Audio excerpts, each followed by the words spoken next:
Hi there. Thank you for joining me. This video is going to be about a new book. I read this book some time back. The name of the book is The Little Book of Big Ethical Questions by Dr. Susan Liautaud. I'm going to talk about the author in a while, but let's begin with what this book is all about. So, I actually came across this book while waiting for somebody, and I was lucky to be around a bookshop, Barnes and Nobles, and I picked this up randomly and ended up going through the contents of it and then quickly reading about the author herself. And just made me realize I think going to be a good book. And just by that hunch, I picked it up, I bought it, and it turned out to be a good investment because it's a small book, as the name suggests. It's a little book, and it does answer big ethical questions. Actually, it does not answer per se, but it does help you uh, get nudged, or the author nudges you into that direction to answer or find answers of your own. And it's a fairly easy read, 300 odd pages, but every time since the chapters are in a format that they are, every chapter is poses a question basically and makes you think. So every question made me go into a journey of its own, find my own answers, think about them, gather different perspectives. Uh, we think we know answers to things, but I realized that they're essentially my reactions, not my response. And that's the difference, which is ever so relevant in today's time that I think we'll talk about it. That given the whole polarization and everybody's got an opinion, which is good, it just makes sense and it is more pertinent that we all have a very sound opinion. And that's the kind of distinction that the author uh, helps or helped present the case for. She also, in fact, talks about the forces that drive ethics, and so something like binaries, right? We always think in the terms of yes or no to a lot of questions, to a lot of dilemmas, right? Should I do this? Should I not? Act or omission? Well, there are certain cases and instances where it's just beyond the binaries. You need to look at the different perspectives, the whole gender debate going on, the whole the debate on, let's say, bearing arms and any other relevant topic that you can pick up, or the ones which are already in this book. So the good part about the book is that you just don't have to be, limiting yourself. You don't have to limit yourself with the questions posed in the book, but it kind of makes you want to explore way beyond those questions, and hence that list is not exhaustive. So the banishing the binaries, as the author says, correct. So let's think more about things and perspectives rather than just yes or no, good or bad, and so on. She also talks about this whole culture that we are kind of developing, or we need to be wary of, that is in terms of alternate facts or compromised truth. Facts are facts, and that's how they should be. But this whole fake news and information deluge is something that we need to be cautious of. In fact, this book kind of helped me gather perspective that this is the time and age where information is not a problem, but the problem is the filtration of information that's coming to us. And given the commercial interests of most of the social media or other companies right now, I think we'll have to develop that radar and that filtration system of our own, so that we filter the information, the reviews, the reactions, the opinions, the you know hasty judgments, and make informed decisions, conclusions, thought through, reflected upon, taking our time, and those are the kind of radars and filters that we need to develop. That's what this book made me think about, or that's the most key takeaway for me from this book. Uh, the book asks you to challenge yourself. Do not fall into the trap of confirmation bias and reinstating or reinforcing your own biases and prejudices. That's what I felt, and it's always healthy and a sign of maturity if you're able to hold the opposing perspectives in front of you and then weigh them and build arguments from both perspectives and then get to a point which is suitable to your situation or condition or whatever you form your opinion would be an informed opinion is what I took away from this book. There's just one thing which I would like to add, and that's about the fact that I think a lot of us are just stuck in this tussle of trying to convince the other person of our perspective. The key is that, and this is what I might be wrong at, or I'm still thinking and developing my opinion, but the key is that we should form our opinions and try and challenge them by inviting opinions of others.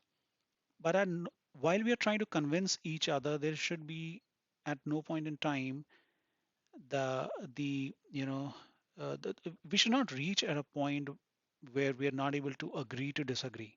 So we don't have to necessarily sell the idea to somebody, right?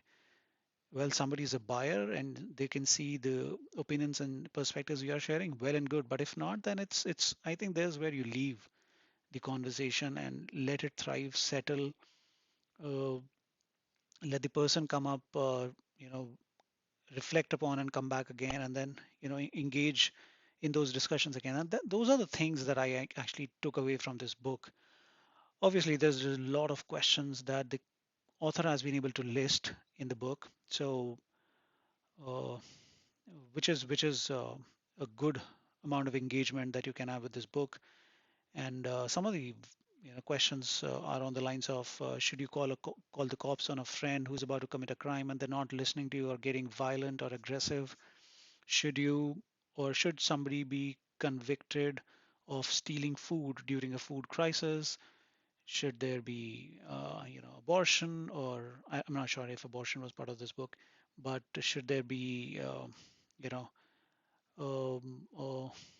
government-based surveillance on citizens in the interest of national security or otherwise, and questions of that order or that wider implications is what this book is about, or is this book is making you think towards, right? So have your own opinions, build your own informed judgment.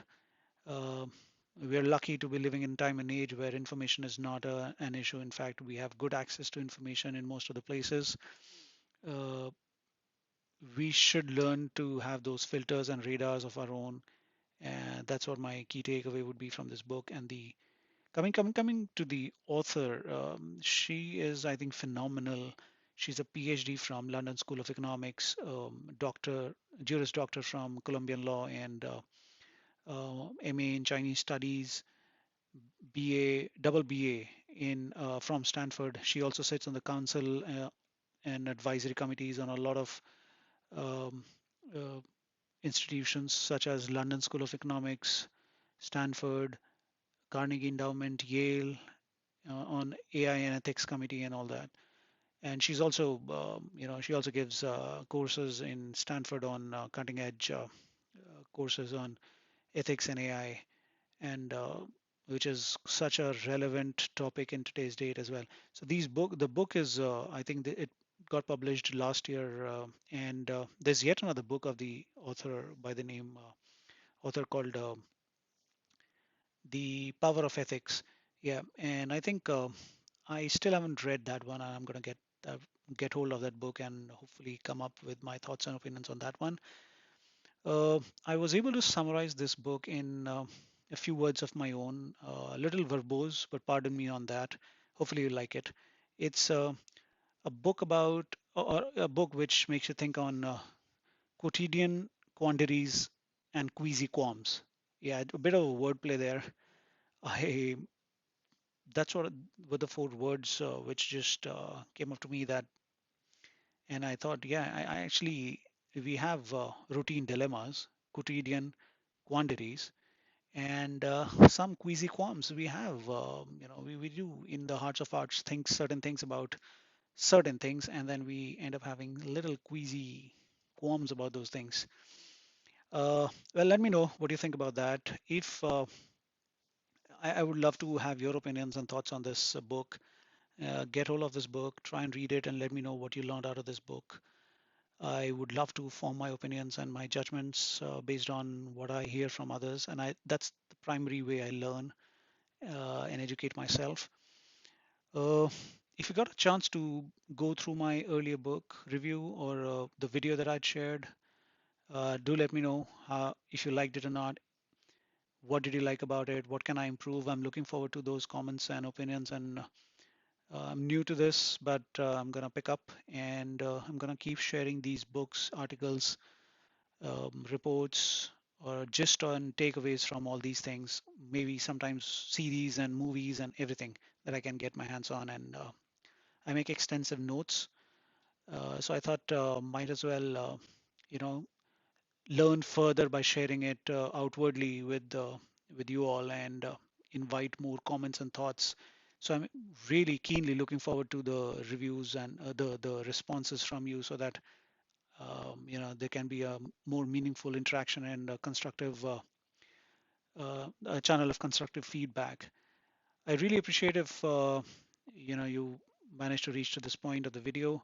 I'm gonna try and keep making it interesting. Right now, I'm just trying to set up my this whole uh, piece with the different equipments I'm trying, and I'm trying to make the content as interactive as possible. Um, uh, it's a solo, it's a one-man show right now, but I'm gonna see if I can engage with I can invite and engage with different people, and we can take it from there. So yeah, let the feedback rolling, let it come. Please share. Feel free to share it, and I would really appreciate if you can like and subscribe to this channel of mine. Please send your support to my way. I really need it. I can make good use of it right now. Build my resources on this. Get more encouragement, and keep coming with these videos. Hopefully you like them, right? So until I come back with another video, thank you so much for joining me, and see you soon.